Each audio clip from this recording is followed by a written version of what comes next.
action. What's up, man? Go action. Hey, oh my God. Awards. So the nominations list for Headies came out recently, and I mean, a lot of people had opinions. Yeah. What do you think the rules are for awards generally?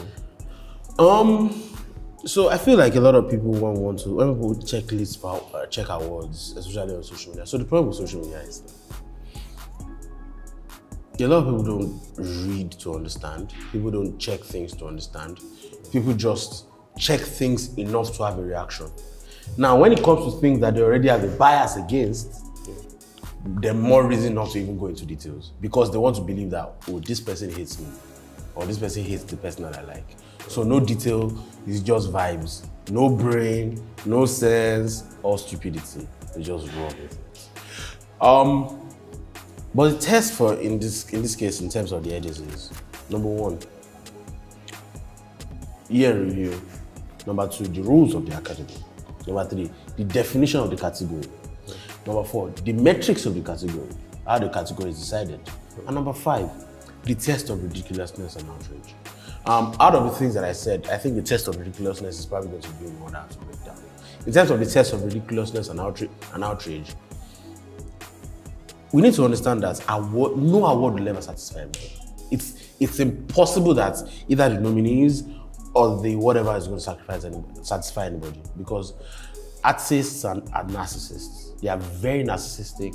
The narcissism is why they are successful. I've said it several times on this show, because you need to be narcissistic in order for you to believe that I can make music that the rest of the world now wants to listen to. You have to be a grade A narcissist. But in terms of the narcissism is also why they can't understand why they put all this effort into the music and award shows are choosing not to see it, or award shows can't see it. So the problem here is when certain categories come on, right?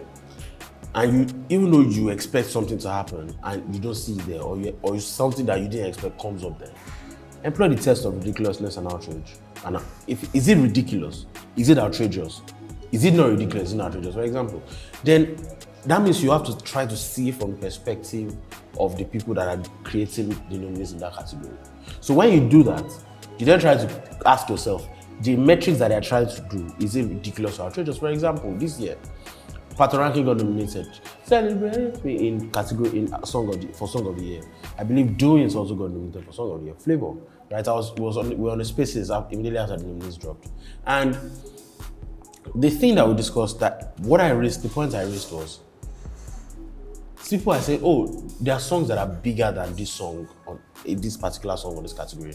There are several songs are bigger than Flavor's doings in this category. And I'm like, look, first, you need to understand that this is not a popularity contest.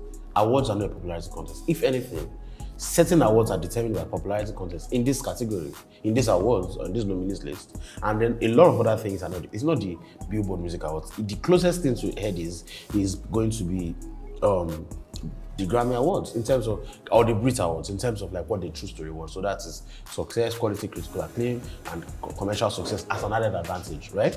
So which brings back to this conversation, reasonably celebrates me and Doings had reasonable commercial success. Then you now have to look at the context of what has happened over the past 1 year, or people are dying in the industry. Celebrate Me came up after Sound Sultan died, or Doings, for example. Doings, Yoruba people don't understand the word that Flavor is saying, but every time you go to a wedding in the Southwest, people are playing, man, I do is he get levels, you know? Or it happens, and the song dropped in like, if I'm not wrong, late 2020, and it's still popping here. It's popping out here. People are saying Egedege and the other one, but really those ones drop like 3 or 4, like 2 months or a month before the end of the year. So that means Doings has been here for a long time. So the question that begins, the test of ridiculousness, is it then ridiculous to put Doings in this category, considering all these factors? No. Now, if they were going to put, they then want to put Portable's Gasolo there, then you can now say that, okay, that's ridiculous and outrageous. Do you understand? So that's the test we need to employ sometimes, so that we just don't keep arguing pointlessly. Interesting. What do you think about this list, and why do you think it I think it's the best list that they've done yet. Like I said, no nominees list can ever satisfy everybody. It's not possible. It's impossible. It's like creating a list. Have you seen the way people fight over a list anytime we create those lists? Yeah. Because everybody has a bias, everybody has favorites, everybody has favorites, blah, blah, blah. So I think number one, I think is incredibly inclusive. I'm saying album of the year. I'm saying Brimo got a nomination for album of the year. Bro, Brimo got an album of the year, which is incredible, right? Like for years, it was snubbed at the Headies. Now he's gotten 3 nominations, nominees at 3 awards on the bounce, and album of the year for a second year in a row, if I'm not wrong. And then someone like Falana has like 3 nominations, right? Falana has 3 nominations, including Songwriter of the Year, because it shows that people are listening and they are taking notes and putting things into consideration. And a category like Revelation of the Year is gone, right? Because it was pointless to begin with. It's gone. They also tried to create categories for men and women for inclusivity, because there is gender imbalance and inadequate gender representation in Artist of the Year category. So it's Best Male Artist, Best Female Artist now. It makes sense, right? Does it not? It makes a lot of sense. You are looking at a situation where next rated category, if you had released an album before, you can't make the next rated category. That's outdated. So now they have adapted it again. So all of these things, it's very inclusive. It shows learning, because awards have to also learn and improve. The Grammys, we said it on this episode about the Grammys, you remember that. The Grammys, they learn and adapt, and that's fine. I think in terms of having reservations, this is the nominees list I have the least reservations towards, because personally, and I think if I'm talking about myself, I think I know enough to say that this is good. This is a good list. That's it. I think it's incredible. Okay, so this one is a personal one. What categories did you like? Man, I was saying about this album of the year. I love the album of the year. I like best vocal performance. I like the fact that Leah's EP was so slept on last year. Leah's EP was so slept on. I like the fact that vocal performance, right? I mean, if she goes ahead to win it, I mean, I'll be elated, because she will deserve it 200%. Because she's incredible, right? I like best vocal performance for female. I like recording of the year as well. Recording of the year, even though I feel like Tubaba and Fauzi's record, Rise Up, should have been there. I think that's one of the, because of the timing of the record, the sensitivity of the record, I think it could have made it. I like Rookie of the Year, even though I feel like they missed 1 or 2 names. I like Next Rated. Next Rated is pretty accurate, even though I think Mubad could have made it. And to make it 6 songs. I like the regional awards in terms of Africa. Like, I like how good they were. I didn't have any complaints, like Best West African Arts, Best East African, like, those lists are very good. I think all in all, those are some of the categories I like. I like pretty much all of the categories, even with the ones that I had reservations towards. Like, I'll give them 80, 90 over 100 in some of those categories. So which ones didn't you like? I didn't like the category for, I believe it was Recognition of the Year, or what was that? Give me a second. So it was like a special recognition award that they nominated. Mama Burna was nominated.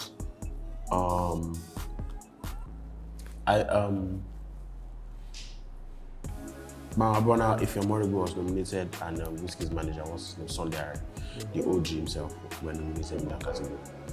The problem with that category is the definition of the category, which is definition. Definition of the category: a special recognition to an individual for excellence and outstanding impact to the entertainment industry within the year under review. I mean, the only person that deserves it because of the year under review here might be Boss Ogulu and Sunday. And people like Sunday, Wizkid's experts didn't exactly happen here. But you cannot, because the person that handles outside is Wizkid's mommy. The mommy in the Lord, what's her name again? So she's the one that handles everything outside the country. So I mean, so maybe Sunday you can understand, but if you're more good during the year review, I'm not sure. So I think the problem they had here is the definition of the category. I think they shouldn't have put it here under review. It should have been just special recognition, period, right? A lot of people in the space that we did after they said, oh, Boss Ogulu shouldn't have been here because in terms of her body of work is not as big as a lot of people. Some people made a case for inclusivity, but you can also understand why some people have reservations. But in the grand scheme of things, do you really want, like, can you really argue against that? Like, she's managed that song for a cumulative of like 9 years, and 5 of those years, the boy has been at the top, winning Grammys and shit. So, I don't really have a problem with her on the list. If some people were not nominated this year, they could be nominated next year easily. The other category that I had a problem with was international artist recognition. Thought that was ridiculous. A special recognition to an individual for excellence and outstanding impact in the Nigerian entertainment industry within a specific period and or the year under review. So they nominated Wyclef Jean, Akon, and Diddy. I understand why Diddy is there because obviously he was an executive producer of Burna Boy's Twice As Tall. Yeah. But the problem is Twice As Tall didn't even fall inside the year review. So that's a bit dicey. Akon, I mean, they said within a specific period of time, but what is the specific period of time? That had to have been defined. 3, Wyclef Jean. We could have put him there, right? Another problem that I had with the Headies this year is they should have sent out circulars before the list were announced to give people the updates and the definition of certain categories. Oh, we are changing definition here, we are scrapping this category, we are including this category, we are doing this here. Like, that is how you carry people along. You don't know just it unilaterally. It's freaking irresponsible. I wanted to curse there. Thank God. It's freaking irresponsible. Like, you need to work on that. That can't be happening. You are not doing an award for yourself. You have to carry people along. You must be responsible to people. I think those are the 2 categories that I really, really have a problem with.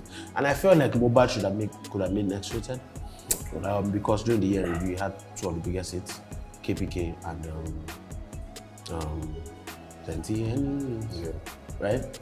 2 records, incredible records. I think could have been there, and released an EP too, which was really good.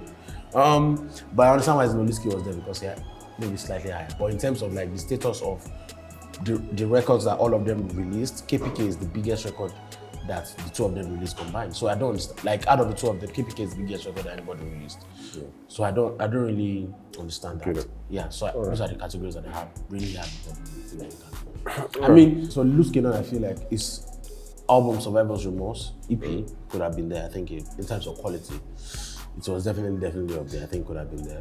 But if you're going to take someone out, I'll probably take like the Post Providence out. I don't think it was great. But in terms, I also understand why the Headies put it there over Loose Cannons, because at the end of the day, it's Ladipo who has more impact, because again, it's added advantage. And in terms of like acceptability, a lot of people like Ladipo.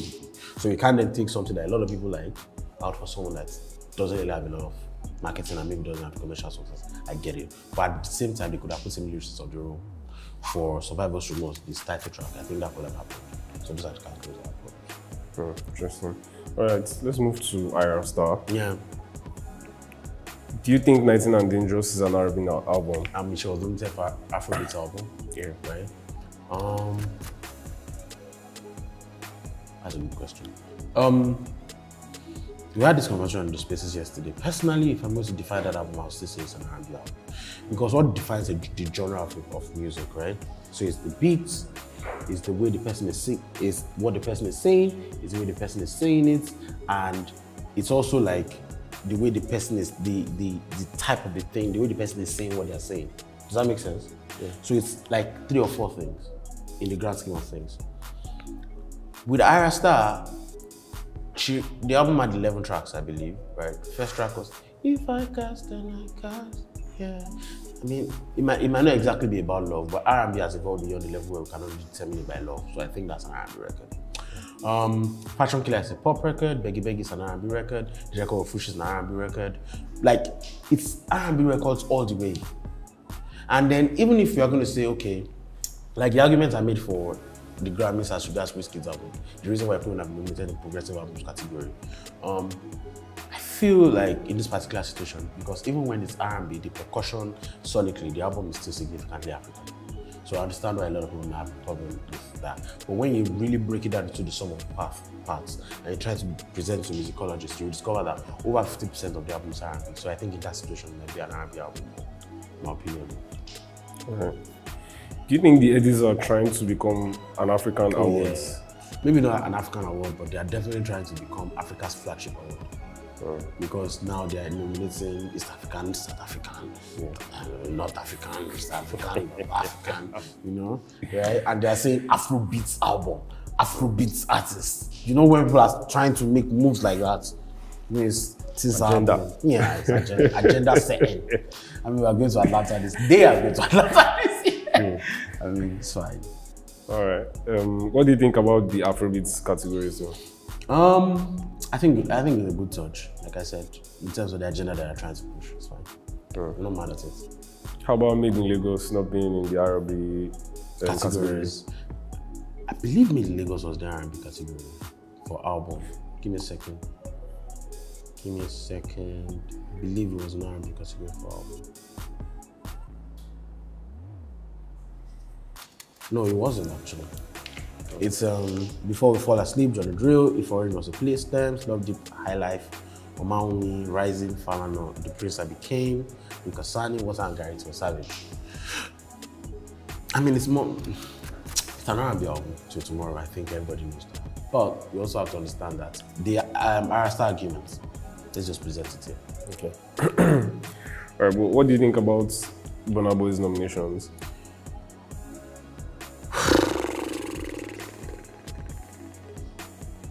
Last year we did an episode about Burna Boy and the fact that he seems to still have a beef with the Headies.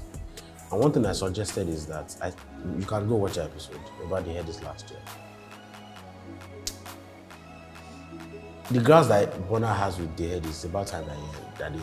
And if you are calling yourself the African giant, you are not respecting Nigerian made things because of your emotions, then that's on you more than them. Sure. Shout out to Ade, our news reporter, who wrote an article about the Headies and why AMBCA respects movies. Artists don't respect the Headies. And the only reason prestige comes to anything is if artists or the people that those things are meant for respect it, right? At the Grammys for several years, right? Beyonce has had upsets like 2 or 3 times. There was a time that Adele broke her Grammy and gave Beyonce half or whatever else. There was a time that Beck won a Grammy over Beyonce, like upsets. Kanye has had upsets. Like there was a time they didn't nominate My Beautiful Dark Twisted Fantasy, the best album that year for album of the year. You know, some of these things have been happening, right? Jay-Z boycotted the Grammys for about 3 years because DMX was nominated in '99. Like, but these guys have been back. And even when they left, they've been winning awards. Like, you understand what I mean? So it's because, it's also because maybe in America, there's no higher award, right? Like, there's nothing to aspire to be in the Grammy steps of awards. So I understand if someone doesn't happen. For example, Nigerian artists, they can aspire to Grammys, EMA, all of these things. So maybe that's why I don't really respect the Headies. But at the same time, it's still the flagship Nigerian Music Award. So if prestige is going to come to it, it's on you people. But because because you guys are narcissists who can get over losses and you are entitled, you don't want to get over some of these things. I think it's about time. Awards are not perfect. They are not meant to be perfect. But do you think AMBC is, a lot of people that attend AMBC, they have not had upsets before? But do they still attend? Yes, because it's an award show. That's what you do. Now, what I suggested last year was, I think they should stop nominating him. So I suggested. Thankfully this year, his album was out of the year in review. We'll still release some singles during the year that maybe didn't pop as much. So they are not going to be in this conversation. But in terms of this, they need to either settle it or they should stop nominating him because it looks somehow. If you keep calling this guy's name and doesn't attend, it's weird. It's weird. But I think right now I'm tilting more towards, okay, settle it, have a conversation. If he still doesn't want to attend after that, then find your own solutions. Because an award show at the end of the day that has sponsors. Yeah. Like, if someone is nominated and you are giving $5 to someone in one night and it's not there, it's not a good look. Yeah. It's not a good look. All right, so let's talk about the snubs. Yeah. There's been a lot of hot takes and critics online. What do you think about? The first one I'm going to address is CK. Some people are dumb enough to want to love artists to be nominated. A song that was released in 2020. The other one is people are talking about felony, but the question is, where do you place felony? And was felony big enough to display some songs in other categories? Maybe alternative, but is it an alternative song? I think it's the only category that I could be in is probably going to be pop song and or Afrobeat song. Is it bigger than the Afrobeat song that was nominated? No. So I don't get the point. So if CK has got to this level where he now stands, right? He has stands, and his stands want to also see representation for him. So they are not logical sometimes, you know. So another thing is Allstars, right? People are talking about Allstars should have been in the Female Artist of the Year. We talked about it on this piece yesterday. But the problem is she was nominated for Allstars. She was nominated in the best next rated, so she can't be nominated for Artist of the Year, right? So you have to again, it goes back to the rules. Instead of criticizing, try to understand. People are talking about Godly Highway. I understand, but every big song will not be nominated now, and that's fine, right? Like, okay, Highway, maybe for Street Up, but which song do you take out of Street Up? And then, are you then going to take Street Up 7 nominees? So it's going to be tacky. As regards Victonian, people have had the points, but the problem is the only category that Victonian fits into is next rated. People are saying he's rookie. Victonian is not a rookie. He has been here for 3 years. Like, you can't. It's going to be disrespectful to put him in a rookie category with Fave, Magix, Ugochi, and someone maybe now Ugosi or Ugochi, whatever it is. Like, it's going to be weird to put him in that category. And for next rated, he has not achieved as much as people that are nominated in the next rated category. So what are we crying about? Let's move on. All right. What about the social media chatter? I mean, everybody's in their feelings. It's artists. Check is in his feelings. Ladipo was in his feelings as well. It was in his feeling that feeling was not nominated. Oh my God. Goodness. I mean, I wish everybody would. Everybody would be there. Like I said, artists are narcissists and they're entitled. Like, if anything happens to not be here, they're going to be in their feelings. Personally, I think when we're doing a list of songs of the year, I think Feeling was probably number 5 on my list. Or maybe number 6, I can't remember. Like in terms of eye tests, looking at successful records. Well, personally, I don't. But it's fine, it's fine. It held Nigeria for a while, but whatever, bro. Anyway, Check. I mean, that's a little bit unfortunate. He had a case when Zoom was unnominated, but still what it is, my brother. Make another album and prove them wrong. Like, for example, Kendrick Lamar didn't win Best Rap Album. Macklemore won it over him. And Kendrick came with second time with a vengeance and has been winning Best Rap Album since then. So prove it, bro.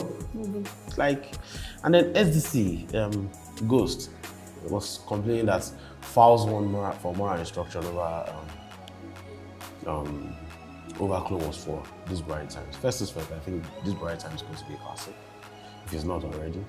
But the thing is, do I think they should have won over Fouls moral instruction that year? I don't think so. Because when you look at it, as much as and like I said, artists are entitled, right? When they make an album, they can't understand why someone else is they can't process it in their brains, right? So I don't think it should have won, because the impact of Fouls moral instruction outweighs the impact of so on the scale of quality albums, what's the trump card? Impact. So, and then Fouls moral instruction won album of the year that year. So I don't understand. I mean, I understand the reason, because This Bright Times is fantastic body of work, but sometimes releasing a fantastic body of work is not enough. And people need to understand, only one person can win, at most 2. But usually, 99% of the time, it's one person that can win. Manage it and let's move on. Like, alright, so let's talk about Loading. Do you think Loading is a street hop or rap? It was nominated in the rap category. That's why it wasn't nominated in the street hop. People have been complaining about that. Right. So you can't nominate it for rap and street hop at the same time. It makes no sense, right? But people just want to complain. I think it could easily fit for both, because what is rap music? Rap music is rhythm and poetry delivered in a recognizable flow scheme and the bars, right? So it's bars and possible metaphors. Like, the record is a rap record. Olamide was rapping on it, even though it was delivered on a pop record. Influences, right? You have to understand why you can't be a purist to say it's not a rap song. I mean, you'd be quite ignorant as well. But if they put it in street up category, it's a Lamba record. That's scattered ground. So it could have gone easily for any category. If they put it in rap song, it's fine. If they put it in street up, it's fine. And I think even putting it in rap song gives more chances to win, because it's going to bully everybody in that category. All right. Do you think the Headies should fix the year in review? Yes, I think so. I think the year review being 14 months or 13 months, it's not good. I think they should stick to a 12-month calendar and we should stick to that going forward. Makes sense. Makes more sense now. All right. Which new categories would you like to see next year? Someone messaged me yesterday and said they would like to see a category for sound engineers. Someone said they would like to see that category basically. I think that's very compelling. Someone said they would like to see gospel categories, but I've addressed it before. It can't. What we can't have a gospel category. If you have a gospel category, are you going to have category from Islamic music, Onishango music, Batala music? Like, bro, everybody says different gods. So, Chongo music, Batala music, Ahmadiyya music. What's the Hausa god music, bro? It makes no sense, right? So maybe what they need to do is a category for religious music, and then everybody is fine. Because I don't understand. Batala category, Chongo category, best of Batala album, best of Batala single. Oh my God. People need to manage expectations, man. All of us will be fine. All right, it seems like the Headies did a good job this year. Yeah, they did. What do you think they can do better? Artist relations. I think they can do artist relations better. I think they can do better with information dissemination, as regards updates, as regards the categories, definition of categories. They can do better as regards some of those things. They can do better as regards like updating people. Or these people made the final 10, these people made the final 20. Or these people, you are in consideration, you understand? Update artists, make them feel involved in the process. But the problem is, even the artists themselves don't submit their music. So sometimes, maybe the academy also feels like, okay, we don't want to include you. You get what I mean? So, I mean, if artists were as involved, it would be easy, if they were submitting their music, it would be easy for people to then be updating them. But because everybody's scared, everybody's feeling like papas, we made a good album now, we can't be submitting and they will not give us award. My guy, you don't deserve the award, go and sleep. You don't deserve it. That's one. Number two, I think they need to, as regards winners, if you are doing it abroad now, you need to be sending them letters or certificates or whatever, tickets or nomination so that they can enter, you can understand them. Oh, this is a nominee, you can give them badges. All of those things need to happen, right? So I think when those things are happening, I think the Headies are on a good path, and I think they can definitely get better, and that's awesome.